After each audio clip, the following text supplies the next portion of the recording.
Yeah. What got you into hockey? For me, I think it's a couple of things. I think it's more to do with my dad. Okay. So when my dad he came to Canada in '86. He was watching hockey, and his best friend, which is Harmon's dad, Okay. right?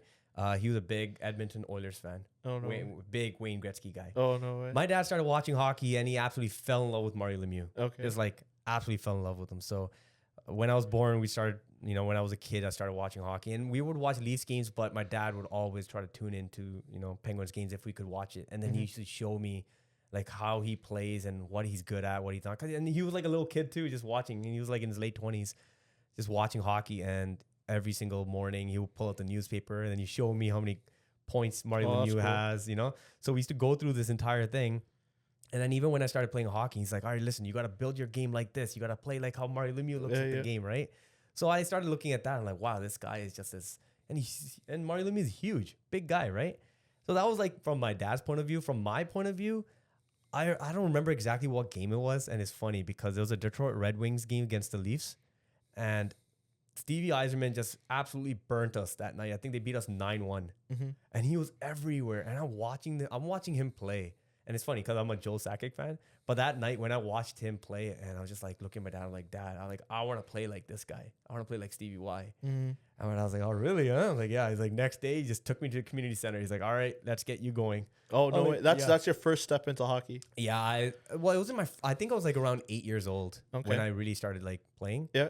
And my dad's like, all right, we're signing you up. You're going to start playing hockey. I was like, Dad, I don't want to get body checked. Like, this is crazy, right? But that was like when I watched that game. I remember I was sitting on the floor just watching this big, the old TVs where you got to like. Massive TV. Sometimes they're like have static, so you just slap it on the side. So like we're watching hockey like that. But yeah, that was the game that really like got me into it. And after that, there's all special moments with Matt Sundin scoring OT, Yeah. And that was like a very special moment as a kid. No, even like growing up as a kid, like I had a ritual just for overtime. Yeah. And it was funny because my parents used to work nights and stuff. So I'd pretend to go to sleep and then wake back up and go put on the hockey game and then watch that. And then like if the game went to OT, had a ritual, had to do the ritual. Yeah. And then if they didn't win or something, like, I'd blame it on that. I didn't do it right or something like that. But like the moments like that just got me into it. Yeah. So like my dad was like pushing me. He would be like, all right, these are the things that Wayne Gretzky's dad used to do. So you're going to start doing it too. Okay. Like his dad was like teaching Wayne Gretzky how you got to do it. So like, all right, we're going to put you on the pond too. You got to start playing. So he's like pushing me, and then I just fell in love with the game. Oh no. After that, it was like all the moments that coming. It doesn't matter if it's other teams. If you're watching special moments, like, it could be Calgary Flames in the finals against Tampa.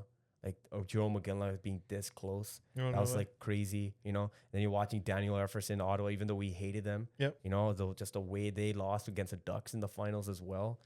It's crazy, man. Then the Edmonton Oilers, you had Chris Pronger with that Rolison team that had absolutely nothing, and you had Ryan Smith and Hemensky, and that team making all the way to the finals and then ended up losing. Like you're just watching these moments, you're like, wow. Like, no, it's so cool. It's so cool. Like listening to not just like your story, but like everyone's story. Yeah. And I think a lot of people too, like they like for me, it was like, hey, I had to play it. And then slowly as I played it, I kind of got more interested in it. Like growing up, I never got a chance to go to like Leafs games and stuff. So like for me, it was, we used to go to Leafs practices at school. Shout out to Mr. Cornell, grade 5 teacher. Nice. And so like he'd organize these days where we'd go and watch Leafs practice. And that's like where I started to kind of pick up and like watch like more players, get to understand teams, names and stuff like that. But my dad he was a Mario Lemieux fan. I watched Mario Lemieux, but like I was so young, so I watched a glimpse, like not too much, but I watched a lot of Yager. So Yager became my idol, right?